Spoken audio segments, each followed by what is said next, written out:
So much for listening to this episode of Earrings Off. We want to invite you to subscribe, rate, and leave us a review. You can find us on Facebook at Earrings Off Podcast and on Instagram at The Earrings Off Podcast. Welcome to Earrings Off. I'm Lou. And I'm Teresa. Let's get started. Hello, and welcome back to another Earrings Off podcast.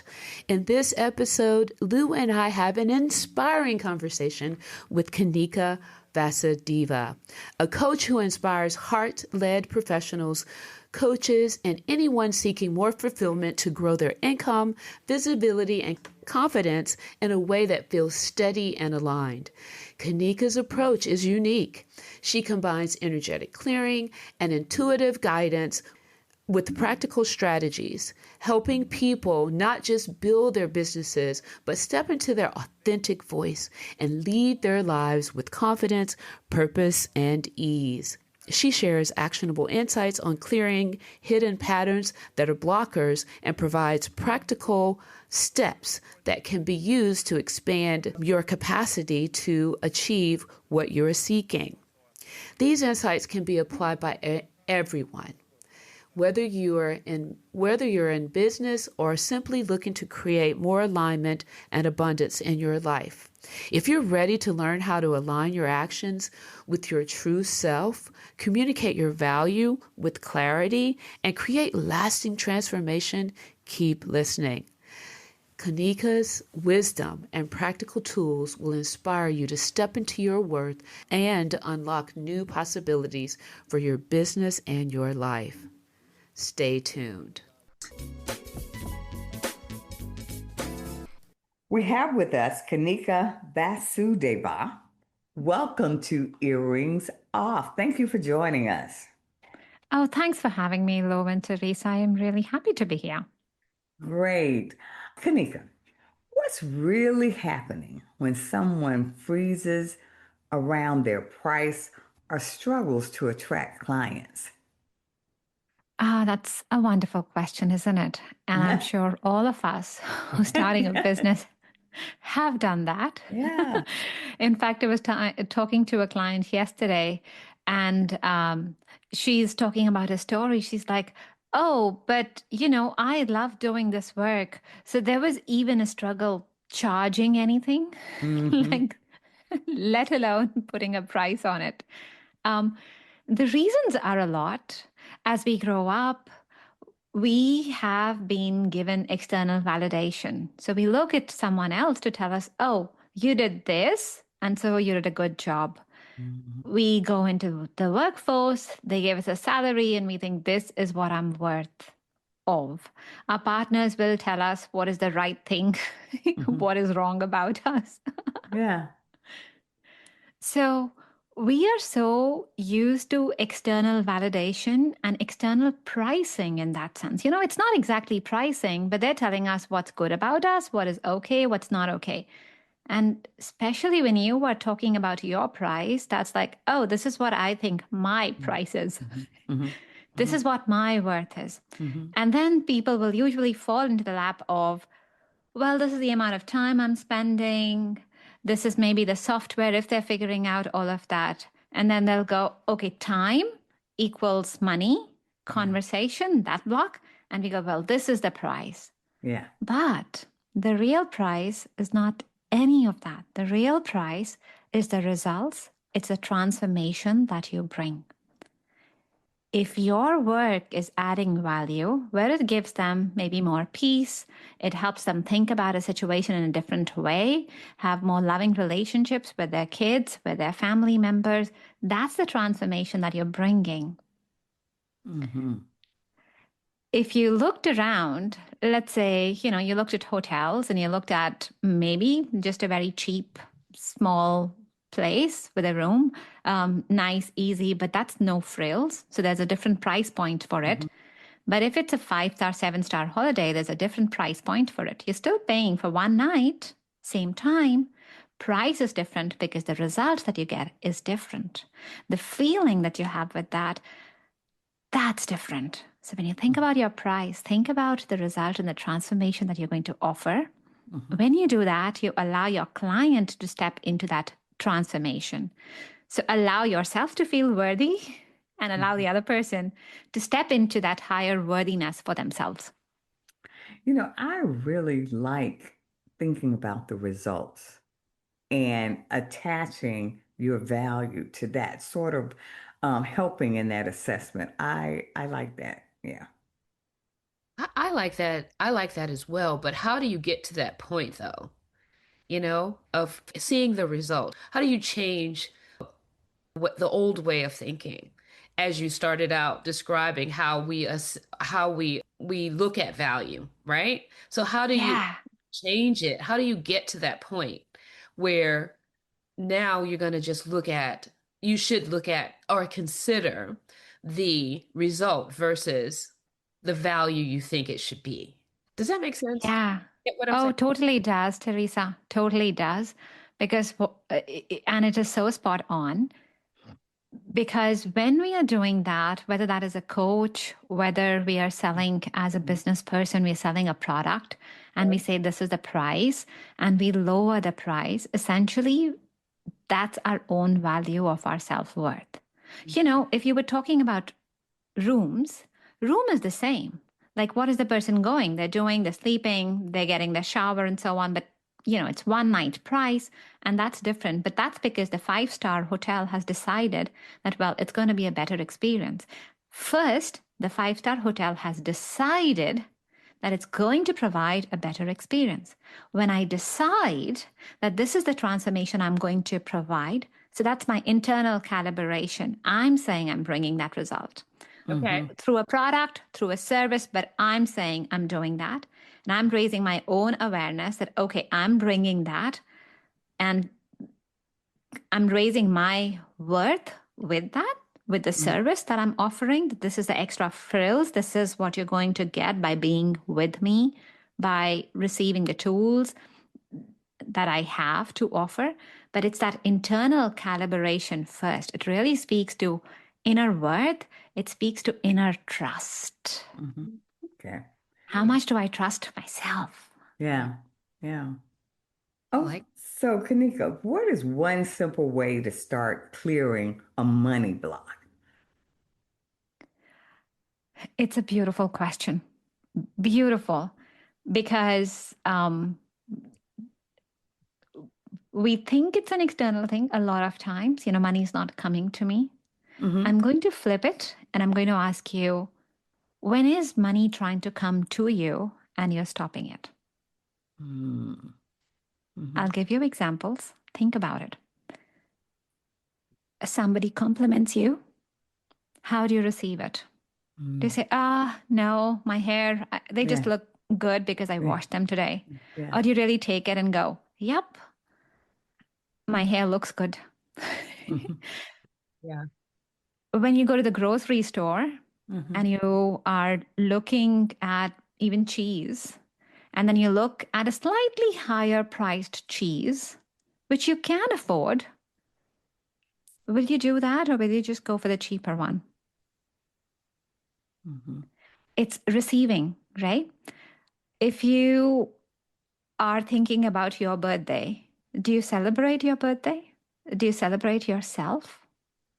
I'm not talking about big fancy parties, but I'm just saying, do you feel you're worth enough to be celebrated? Mm-hmm. And that's the biggest block that I find with my clients over and over again is just allowing, accepting, understanding our own worth. Right. Well, you know what, Kanika, it's interesting that you brought up the example of the birthday party. I had a conversation with a close friend not less than 2 hours ago because she's planning this birthday celebration, which she can well afford and she's excited about it, but it's almost like she feels guilty about celebrating herself. So your point is one that's well taken because, we stop ourselves from not only from clearing from these, we stop ourselves in ways which indicate some kind of money block that we shouldn't be doing something.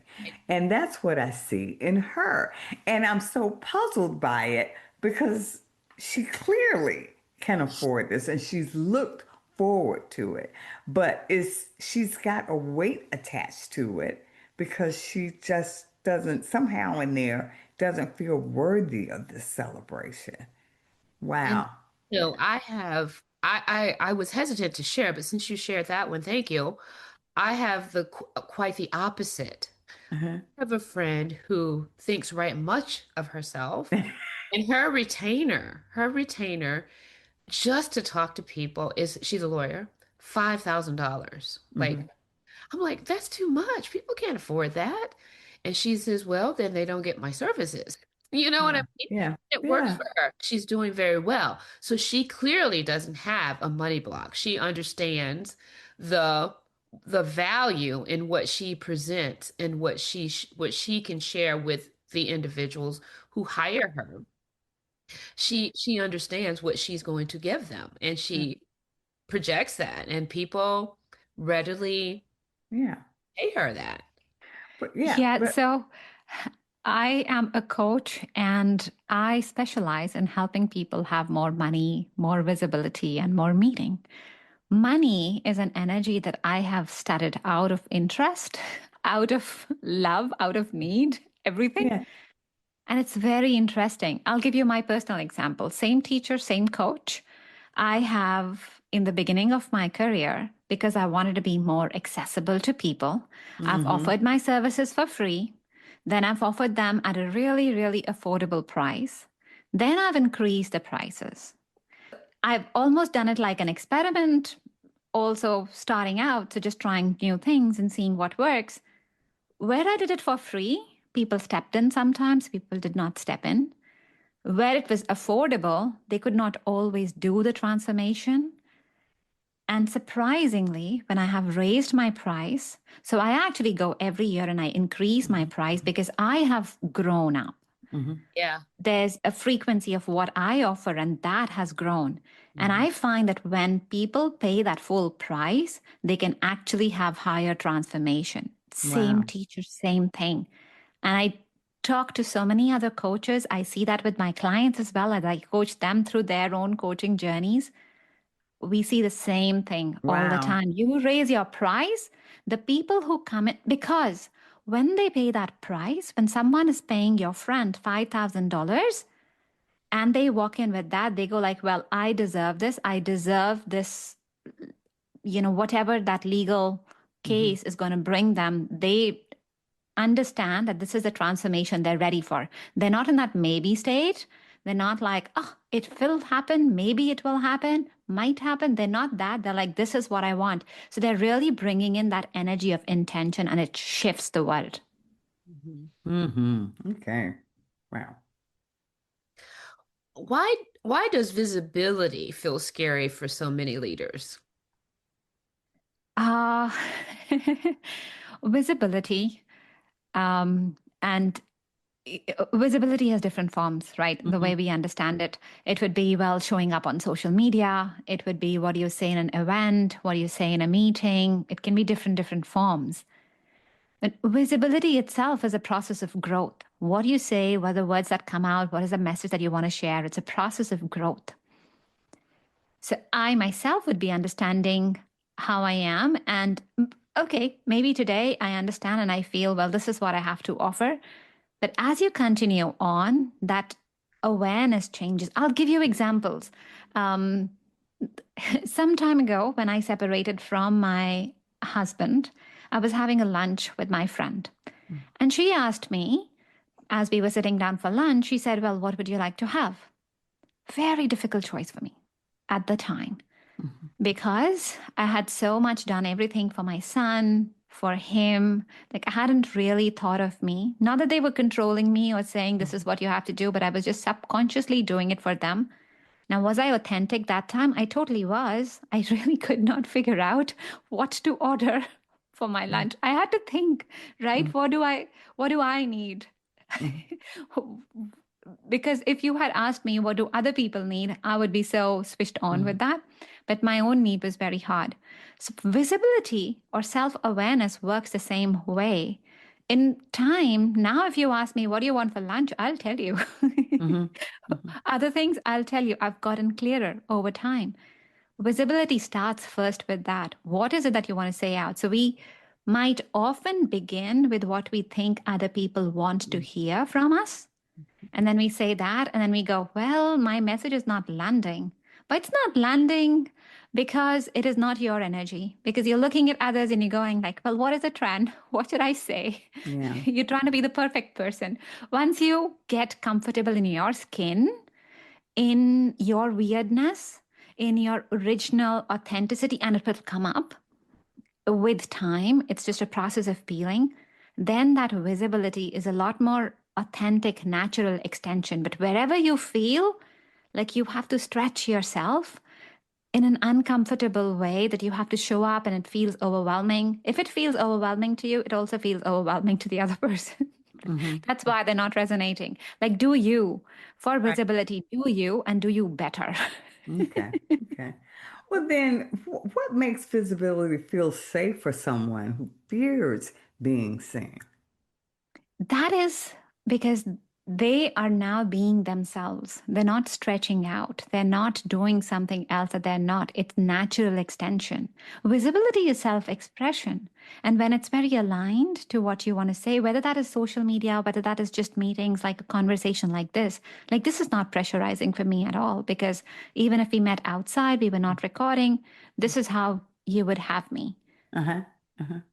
So that's safe because it's very much me. And it's also unlayering. When we grow up, it's a lot about people pleasing. So we think, what do others want from us? Whereas true visibility is very much, who are you? What do you want? So it's shedding out all the others and really going deep inside, what do I want? What do I like? And it's getting comfortable with, what I think is fun actually resonates with other people and doesn't have to be that serious. Yeah. Okay. Yeah, I like that. I'm gonna shift back about money again. We're gonna go back to that topic. What's the fastest way for leaders to expand their capacity to receive more income, recognition, and freedom without burnout? Beautiful. Yes. So think of all the tasks that you do. And a lot of us, especially the overachievers, the high functioning people, and I've been there, done that. I'm still recovering sometimes. I have to catch myself. But look at your 100 lists or more and think of the daily tasks that you do and start picking which ones are actually giving you results. Let's say if you're chasing clients or you're attracting clients, then think of which ones are actually getting you the real leads.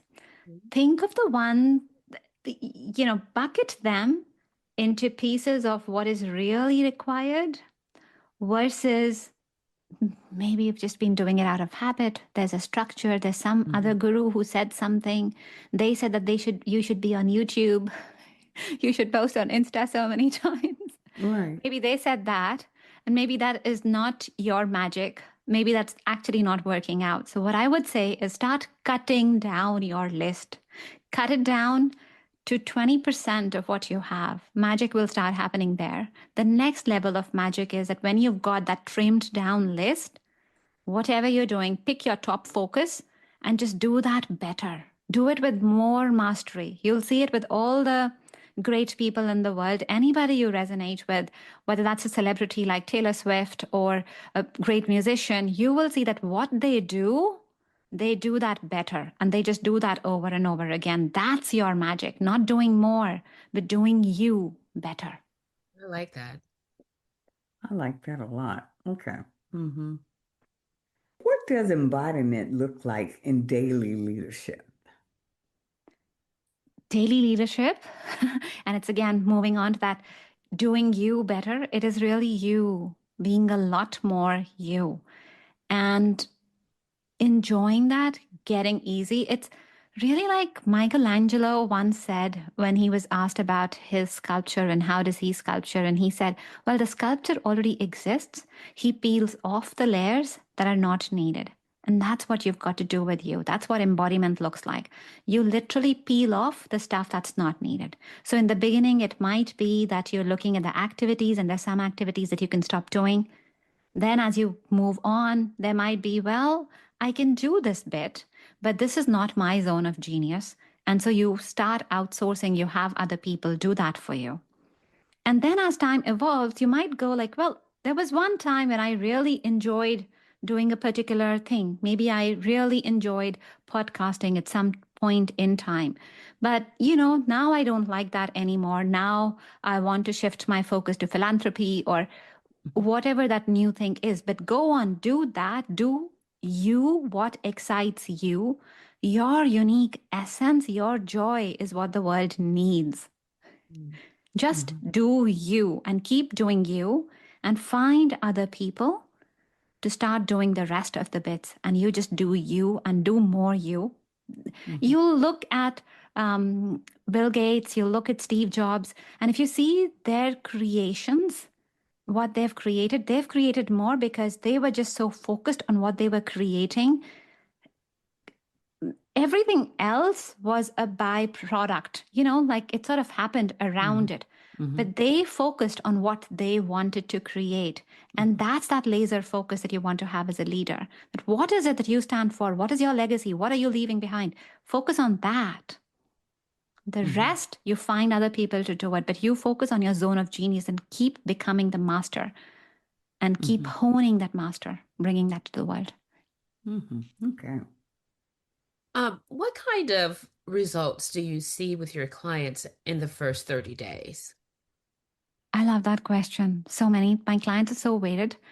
So I combine both the energetic world and I combine the practical steps as well. So I'm an engineer and an MBA, a project manager by background. Okay. And then I'm this total woo-woo mystic, Akashic Records reader as well. So when I start working with people, I will tune in intuitively and see what is really aligned for them. I clear out the energy for them. And then we start doing the practical aligned actions. And results are weighted depending on what the client wants. There was one client who came to me because she had a book that she wanted to write, and it had been with her for about 7 years. She had half a book written. It was there, but every time she would write it, or she would think about writing it, she would fall sick, something would happen. And she's like, I've really got to do this, but I don't know why I can't really do this. So we did an Akashic Records reading, clearing for her. It was my first month with her. So that's how I started. Then I did some coaching. So within the first month, she'd actually cleared her table. She's finished her book. She's now actually submitted, even the final draft is done. That was all 1 month. 1 month where she finished that whole book that she could not do for 7 years. There's another client who came in because he had 30K in debt. He had such a hard situation because he was doing his work job during the day, and then he was working extra afterwards, driving Uber, because he needed to pay that 30K. And there were people who were calling him. When I worked with him, I looked at what was really happening. We cleared a lot of energy around the ancestors. Like, money actually flows a lot from our family, when our parents tell us, or our families have told us, well, money is hard to earn, or they might have had wars and traumatic situations that they've had to come out, but that all lives in our DNA, lives in our body. So he was carrying all of that. We cleared that. And then I coached him around how he could sell his expertise. And within 3 months, he's paid off 25K. He's just got about 5K left. And he's actually thinking of quitting his daytime job. Wow. Amazing. That is Yeah. very, very amazing. Tell us about your favorite productivity hack. I love that question. Well, I would say write down a list of what you've got. Against that list of action items, write down which one is actually giving you the results because sometimes we can be passionate about something else. If I talk about me, I'm an engineer. Sometimes I just love building things, but they might not be the building things that the business needs. And I just get sidetracked with them. So you look at the things that you are doing, you look at the things, you categorize them into what do you enjoy, what do you not enjoy. If you don't enjoy it, don't even go there, but think of the ones, only the ones that you do enjoy, that give you energy. And then think, okay, what is really productive for you? It's getting you the result that you want. Maybe when you do that at your work, if you are not a business owner, maybe see, okay, if I do this, then my boss really likes it. Or if I do this, then my partner is really happy. If I do this, then my business expands, or this is how my business gets more visible. See that bit. That's the activity that you focus on, and leave the rest. That should be your number one priority that you do every single day. And just start with 15 minutes a day, doing that thing every day. That's how you will make the big shift. And all of a sudden, even if you just did that for 30 days, I guarantee that your results will be totally different. Okay. Wow. Well, thank you so much for sharing. I'm telling you, a wealth of information for our audience, and we appreciate that. Those are all the questions that we have for you today. Do you have any parting words for our audience?